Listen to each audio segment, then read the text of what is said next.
Curly hairs आजकल trend में है क्योंकि कर्ली हेयर अट्रैक्टिव भी लगते हैं और स्टाइलिश भी, और हर लड़का चाहता भी है। लेकिन ज्यादातर लोग सोचते हैं कि कर्ल्स सिर्फ जेनेटिक्स से मिलते हैं, और यही सबसे बड़ी गलतफहमी है, क्योंकि जेनेटिक्स के अलावा भी कुछ ऐसे तरीके हैं जिससे कर्ली हेयर्स पॉसिबल हैं। और आज इस वीडियो में मैं तुम्हें दिखाऊंगा 4 ऐसे रियल तरीके जिससे तुम स्ट्रेट हेयर से कर्ली हेयर तक जा सकते हो। कुछ तरीके टेम्परेरी हैं, कुछ लॉन्ग टर्म के लिए हैं, और एक तरीका ऐसा है जो तुम्हारा पूरा लुक ही बदल सकता है। So let's start the transformation. Method number 1, heat styling. सबसे इजी तरीका कर्ली या वेवी लुक पाने का हीट स्टाइलिंग। हीट स्टाइलिंग का मतलब होता है कर्लिंग आयरन या फ्लैट आयरन से बालों में वेव्स या कर्ल्स बनाना। लेकिन यहाँ एक जरूरी बात, हीट प्रोटेक्टेंट लगाना मैंडेटरी है, क्योंकि बिना प्रोटेक्टेंट के हीट धीरे धीरे बालों को डैमेज कर देती है। हीट स्टाइलिंग में तुम अपना लुक खुद चूज कर सकते हो, सॉफ्ट वेव्स चाहिए या टाइट कर्ल्स, जैसा तुम्हें पसंद हो वैसा रिजल्ट दिखता है। लेकिन अब सच सुनो, ये मैजिक परमानेंट नहीं है, ये तरीका पूरी तरह टेम्परेरी है। जैसे ही तुम्हारे बाल गीले होते हैं या तुम हेयर वॉश करते हो, बाल वापस स्ट्रेट हो जाते हैं। यूजुअली ये मेथड सिर्फ 1 दिन तक रहता है, इसलिए हीट स्टाइलिंग परफेक्ट है इवेंट्स, फोटोज या स्पेशल ओकेजन्स के लिए, लेकिन परमानेंट टेक्सचर के लिए नहीं।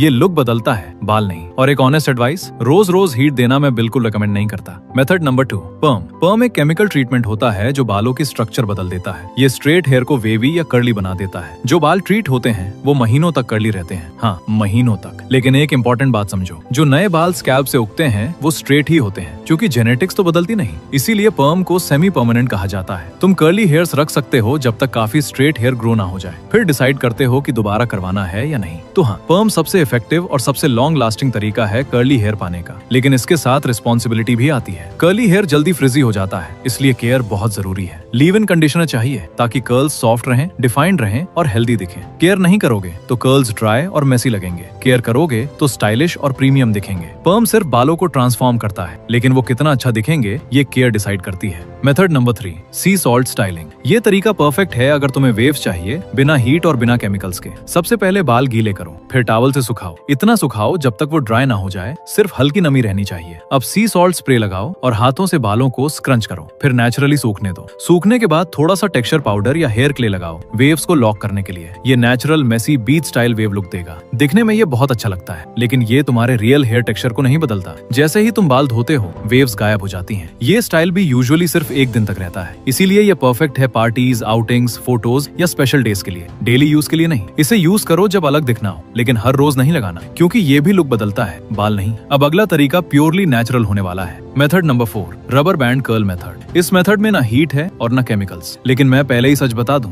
ये टाइम कंज्यूमिंग है और डेली लाइफ के लिए प्रैक्टिकल नहीं है। मैं इसे रेगुलर स्टाइलिंग के लिए रेकमेंड नहीं करता, लेकिन फिर भी बता रहा हूँ क्योंकि ये एक रियल तरीका है। ये टेस्ट करने का कि कर्ली हेयर तुम्हारे फेस पर कैसा लगेगा। अगर पर्म कराना हो तो इसे पहले जरूर ट्राई करना। ये मेथड कैसे काम करता है? सबसे पहले सलोन या अमेज़न से स्टाइलिंग रबर बैंड्स बाय कर लो, फिर बाल धो लो और कंडीशन करो, फिर टॉवल से सुखाओ जब तक वो हल्का गीला ना हो जाए। पूरी तरह ड्राई नहीं करना। अब बालों को छोटे छोटे सेक्शंस में डिवाइड करो, हर सेक्शन को टाइटली ट्विस्ट करो, फिर उसे छोटे बन में लपेटो और रबर बैंड से लॉक कर दो। ये काम आसान हो जाता है अगर कोई तुम्हारी हेल्प कर दे। अब ऐसे ही रात भर सो जाओ, सुबह रबर बैंड्स खोलो और बाल कर्ली दिखेंगे। लेकिन याद रखो, जैसे ही तुम बाल धोते हो, बाल वापस अपनी नेचुरल टेक्सचर में चले जाते हैं। ये मेथड भी टेम्परेरी है, इसलिए इसका बेस्ट यूज सिर्फ एक है, ये देखने के लिए कि कर्ली हेयर तुम पर सूट करते हैं या नहीं। ये डेली स्टाइलिंग के लिए नहीं, लॉन्ग टर्म के लिए नहीं, सिर्फ टेस्टिंग के लिए है, क्योंकि ये लुक बदलता है, बाल नहीं। स्ट्रेट हेयर तुम्हारी लिमिटेशन नहीं है, ये बस तुम्हारा स्टार्टिंग पॉइंट है। जो मेथड तुम्हें सूट करे वो पिक करो, टेस्ट करो और अपना लुक अपग्रेड करो, क्योंकि अपीयरेंस में छोटा सा चेंज कॉन्फिडेंस में बड़ा चेंज लाता है। और याद रखो, दुनिया तुम्हें वैसे ही ट्रीट करती है जैसे तुम खुद को प्रेजेंट करते हो। अगर इस वीडियो ने तुम्हें जरा भी हेल्प की हो तो चैनल को सब्सक्राइब करके हमारे साथ जुड़ना ना भूलना। और अगर तुम्हारे बाल थिन या फ्लैट ही रहते हैं, वॉल्यूम नहीं नजर आता, तो स्क्रीन पर दिख रही वीडियो पे क्लिक करो। मैंने वहाँ प्रॉपर एक्सप्लेन किया है कि बालों में वॉल्यूम कैसे डेवलप होता है।